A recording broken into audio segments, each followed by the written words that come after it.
Microsoft অফিসের কাজগুলো মোবাইলে করার জন্য আমরা WPS অফিস ব্যবহার করে থাকি, যেখানে অনেক সময় এরকম টাইপের ডাটা থাকে যেগুলো আমাদের কপি পেস্ট করে এনে ইউজ করার দরকার হয়।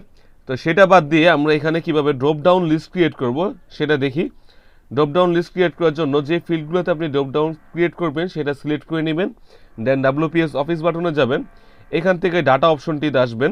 ডাটা ট্যাবে আসার পর আপনি ডাটা ভ্যালিডেশন অপশনে যাবেন, দেন আপনি এখান থেকে এনেবলের জায়গায় লিস্ট ইউজ করবেন, দেন অপশনসে আপনার অপশনগুলো লিখবেন, যেখানে ওইখানে আমরা জেন্ডার ট্যাবটি ইউজ করেছি, তাই আমরা এখানে মেল অথবা ফিমেল লিখব। সো ফার্স্টে লিখি মেল, দেন ফিমেল। এখন একটি ফিল্ড আমাদের এখানে এক্সট্রা আছে, সেই ফিল্ডটি ডিলিট করে দিই।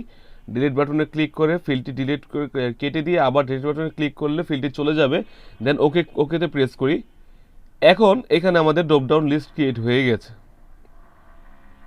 তো এরকম আরও ভিডিও পেতে আমাদের চ্যানেলটি সাবস্ক্রাইব করে নিন, সাবস্ক্রাইব বাটনটি নিচে দেওয়া আছে।